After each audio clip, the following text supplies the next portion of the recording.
Hi, and welcome back to a new episode of FILMANIACS. Today it's an special episode because we're going to talk about The Hobbit, the Battle of the Five Armies. We're going to say an extensive analysis of the movie, so let's get started.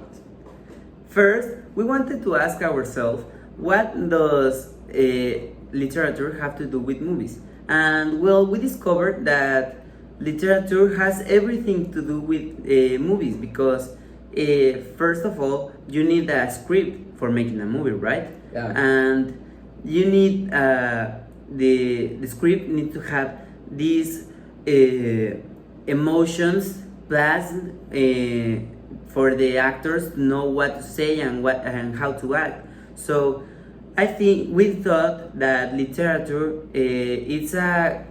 is connected in a very good way with movies because it helped the actors and directors to know what to do about the movie.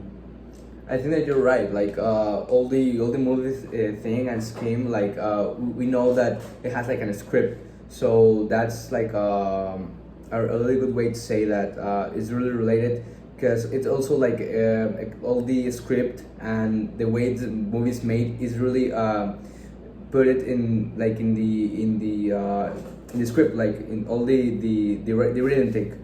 So when you see it, like you can relate those feelings they put inside of the script, like in the movie. Yeah, and also and you have like for example handicap subtitles. You also have literature because you need to interact with the disability advisors to let them know what is happening because sometimes we have people that can't hear, so they literally know everything about the movie through reading. So I think that that's also a way where literature is related with movies. Yeah. So why can we ask ourselves like how does we see like the world, like the world of the movie? It's like when you see the movie, you see like you're living like in the movie. Like I can relate to that. Like You've had very similar too.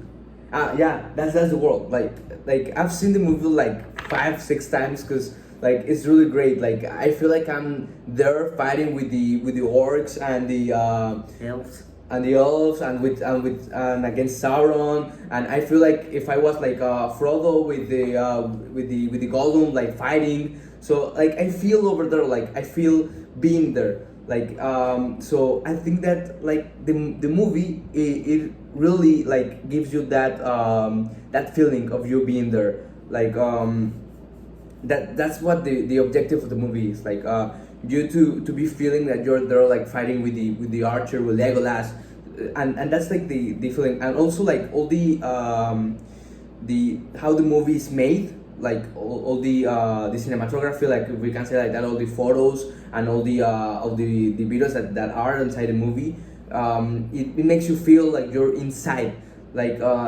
it's like a feeling that I cannot express, like it's really complicated. It's like that's why we're doing like this analysis, because we want you to really put like this in an opinion and you to think about like what movies like you've seen that made you think of verisimilitude. Like this is the world I'm saying, like it makes you feel that you're in there. Like it can also happen with books, it can also happen with poems, it can also happen like with music. But like we are talking about like this movie in specific is really great because it makes you feel inside that. Like I've seen it like in my phone, and I also seen it in the cinema, and I've also seen it like in the with a projector. And all the times I've seen that movie, it makes you really feel it. Yeah, you know you have this feeling about like you have really even goosebumps, and how was I saying, you really have this goosebump and this feeling about what's gonna happen because it's so well done that you can even pretend to know what's about to happen just by seeing the context of the movie. Yeah, And that's really great, because like we are like kind of nerds, so we've seen that movie like a lot of times. But you that probably haven't seen this movie, You don't know what's about to happen, and that's like the feeling of not knowing what's going to happen. It's really great. So I really recommend you. Like I was going to recommend you the movie like at the last part, but I really do recommend you to see this movie because it's really great. It's great. Yeah. So now, we do like a little dynamic with you, like with the FILMANIACS. So we have like here in the line in the call we have a person. So let's see. Hello, FILMANIAC. How are you? FILMANIAC. Wait a second. I think that okay. Yeah. Now. Hello. Good morning. My name is Diego Ramirez Castaneda, and I'm hello, Ramirez. Analyzing science fiction movies. Okay. Oh, wow. As I previously mentioned, today we will analyze. Oh, what happened? Hello? Today we will analyze The Lord of the Rings in his 5 Armies movie. Okay. It's a great movie. There are many topics to talk about it and comment, but one specifically interests me: the reality of this movie. Is this movie really happening in real life? Well, we know it's not in real life because the movie is of science fiction, but maybe we can analyze and see what things can happen in real life and what things cannot happen in real life. That's a really good Okay. point. Also, it's rare that many characters of this movie are really similar to humans, or take a form that is really similar to humans. Also, the landscapes and the places where this movie takes place are not that really far from reality. We can see some landscapes that are similar in our daily life. Film in New Zealand. Yeah. So let's continue with this. The characters. Some of the characters, for example, Gandalf. I really like that. This character, he's an old man. Yeah. He's an old man with white hair, with a really long beard, and we can see this in real life. Yeah. But the point is that we can question his reality because he came from another dimension to fight Saturn, and this is not really common in real life, as we can all know. So. Okay, I don't think you haven't seen like the movie but Well, continue. let's continue analyzing characters. Okay. We can talk about Bilbo also. These characters appear in the saga and also in other movies related to the saga. Yeah. At the first view, we can see that Bilbo Bolsón is an old man, but he's shorter than Gandalf. He's like He's an old. petite nut. He's a We can also see that he likes to do stuff like normal human, like I don't know, smoke, see landscapes, eat. But he originally is a hobbit. So this is not real. Like we can't see a hobbit in real life.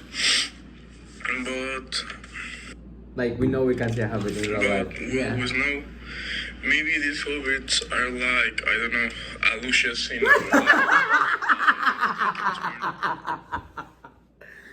I think this man is crazy. Okay? Yeah, Okay. So goodbye. I don't think you have that this thing in the tattoo. The thing you have I don't think you're really crazy, man. I'm so sorry for that. You may have seen a little cut, but we have a problem with the camera. So yeah, it kept turning off and on, but we still have this Filmaniac online, so let's hear what he had to say. Okay. and they can turn into humans or adopt other forms they want. Maybe Aluxes can do that, and we don't know. I don't know. Yeah. Make I'm just ideas, saying think you're about it, kind of crazy, and you tell us at the Yeah, end. continue. how can you compare them to Hobbits to Aluxes? They are even different mythologies, but Yeah. let's finish hear him. I think we're starting to conclude that this movie is not real. It's Like Well, we know, all man. the- We know it's not real. fiction. That's Logical. even the point, I right? want to close with a section with another character that, in my opinion, is completely out of context, like in our reality. But it's one of my favorite characters. I really don't know why, but I like it. This character is Gollum. He's a Well, little spawn wait a second. Are you saying your favorite character is Gollum? Really? No. With all the characters you have, like in The Hobbit, your favorite character is Gollum? Well, He doesn't even have like a real like yeah, we know his past, like all his past, but I don't know, he has something empty. Like you can have chosen like another one, like I don't know, Legolas, like the Archer, like I don't know, Frodo, Aragorn, also like Sauron. Like Sauron, I think is a really more like a really better character than Gollum. You Yeah. know? Okay, so let's finish here. We can continue. Like, without her, that from the beginning looks crazy. It is assumed that he lived 589 years with the power of the ring. yeah, Something that isn't that is real. the first thing that you're. We know isn't real. Yeah. But I don't know why I like this character. Also, some information, like extra information for the ones that don't know them, or for the ones that are curious, is that Is what? Is that what? Like, well, you that are hearing this, what do you think about it? Do you think it's a real or unreal Well, I movie? don't think we I got really think that it's an unreal movie. the message to And it. even though it's I unreal, don't it's think really we have. interesting.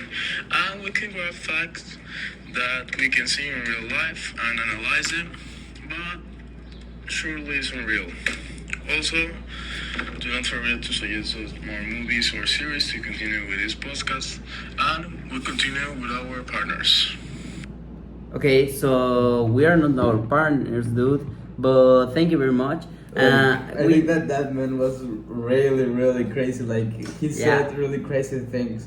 But let's continue with like our scheme program because we have a lot of things to talk about and we have like a little bit of rush Yeah, stuff. I think Yeah. we need to kind of rush, man. Yeah. Okay. Continue, please. Yeah, well, I think that this movie had many elements to make it versatile because, for example, all the creatures that appear in the Hobbit has human features, so you can relate to them in a certain way and feel a connection with them to start like feeling that you are there. Also, as our crazy dude said, that there are some landscapes that are in our real world. So that gives us the impression that it may be real. Like where in the whole world, but it can be real for you, right? So I think that those two are the most important elements that make the movie versatile. The landscapes. the landscapes and the fact that some characters have like many creatures have a human aspect. So Yeah. that I think that is an important point. I Man. think that that's really important. Like what you're saying, like the characters are the most important thing. Like we can say landscapes. Like landscapes made you feel like you're like in that part in the world. But the characters make you feel like you're like you're feeling that moment. So I think that also like one really important part and one really important element about verisimilitude in this movie is that we have like this script is really great written. Like we can see a really like this the author of this script and the director of the movie have a really rough time like doing this because like it's really well written. So we're going to continue to next one, like to next point. Like we have to talk about like with this, how can the history of the movie like can have like we're going to compare it to literature, but now in a more book way. Like in a more classic way. Yeah. Okay. So like we're going to search for a book like that has like this like relate that is really relate with the movie. Like it doesn't like we really know that these movies are based in books. Like really know, but we're going to see like for a classic book like 80s or 70s book Or even longest one, like yeah. for example, I think you mentioned one before. Yeah, we were talking like before recording. We were talking about Excalibur, like the legend of this sword and all this medieval book. So I think that that's one of the books that has more like to do with this movie. Like it may be like more books, but it is like the one that like is in our mind like right now. Like 'cause- that compares the most with Middle Earth, right? Yeah. So like in this book, like in this like narrate book, we have like the Excalibur that is like the sword that ports this character that leads like the Phantom army. You remember that part where of course. that sword? I think that's like the I think they're called the Necromans, right? yeah, the necromancer sword. That's like I think that's like the part that has like more similitude with Excalibur, and also like the dragons and all the medieval scheme and all the medieval landscapes like we can describe in the book. It's really similar to the movie. So I'm not saying that they copy, but I'm saying that they have like kind of inspiration with the book of this medieval like Excalibur. Yeah, you said it as like perfect, man. Thank you. I think that in this movie, the author kind of expressed in a very artistic way. For instance, I think he expressed, well, the director of this movie expresses like, as we have been mentioning the whole program, he had a very beautiful landscapes in the whole movie, and he expresses in a very Artistic, very fluid way. Like for example, everything is so detailed, and you can even look pause the movie and look beyond, and you can see and even count the whole armies, right? And it's impressive how the detail can make those such differences. Yeah, like like I think that is a really beautiful way of seeing like the movie. I think that the artistic way of this is like the cinematography, like the way they record the movie, the way they do all of this the cinema thing. It's really beautiful. Like it's really artistic, and I know why they call like the eighth art. I think it's the seventh art. Like I think it is seven. It's the seventh art of the movies. I think that's really great. Yeah, well, also I think with the main character Bilbo, he tried to say that sometimes we need more trust and more be more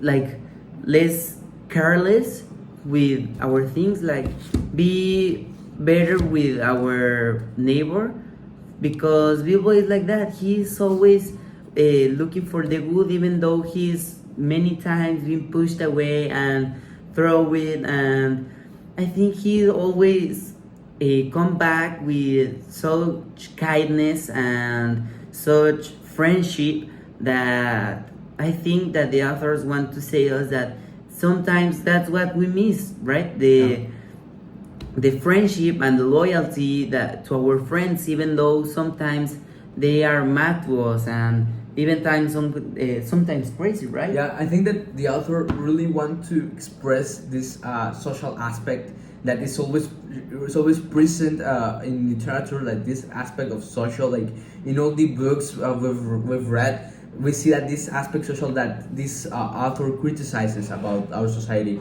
and how you are saying like Bibble is a person that is really kind and he's really loyal, and all of the things that they do to him and all the things that they say to him, like he really doesn't care about helping others. Like he cares about helping others.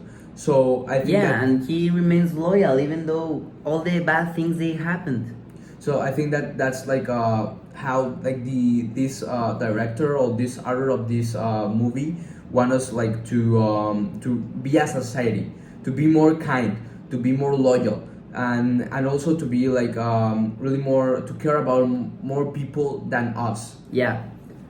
Finally, I think that the author wants to tell us that he's like that because his ideology is that I think that his ideology is that you have to put loyalty before many other things, because that is the base for him to let you know that you are not always alone. So you need to be more focused in helping other people for you to grow as a person, because you are never alone in this world. So you need from other people, and for having other people around you, you need to be friendly and loyal to gain their trust, right? Yeah, I think that's a really ideological way to see it. So then, like, let's talk about like the objective of this movie. Like, I know that we've been talking about this objective like all the movie. Like, we've saying that this author really wanted us to be like reflected, you know, the characters, like to be represented, like for an army, you know, like Yeah. to be represented for an army, Like a battle, right? yeah, like it's our battle. Like I think that that's the objective of this art, like to be to us to reflect in this movie, and also to feel like we are inside of that movie, like all the feelings and all the things that you want to like to overcome, right? Yeah. To overcome the challenges, even though when sometimes the challenges are your friends, like for example Thorin and Bilbo, right? yeah. So like that's the main objective of the movie. So then let's be like finishing this. But like for the last thing that we're going to say, I think that this movie really made me question our society of today.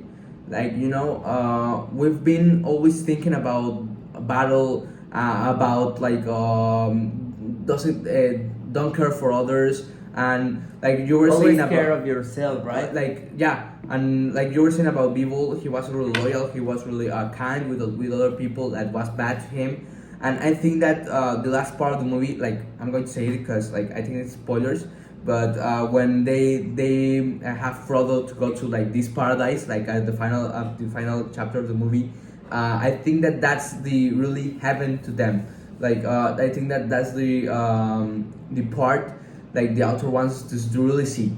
Like we can have like the things that they have, like all the peace, but if we stop battling, we stop fighting, like, you know, I think that that's the author really made me question about our society of today.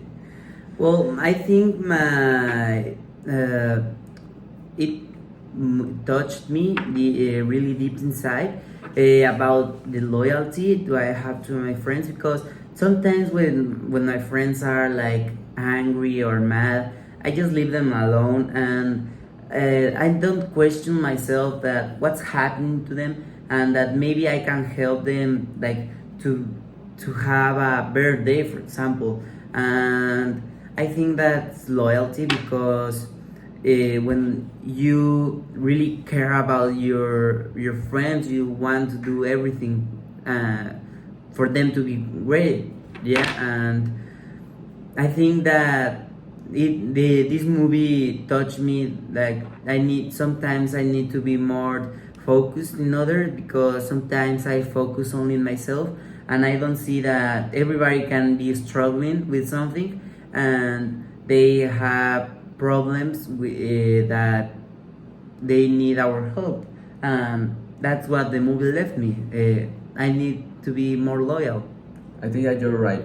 So thank you for seeing our podcast. I'm Elliot. He's Soro. So goodbye.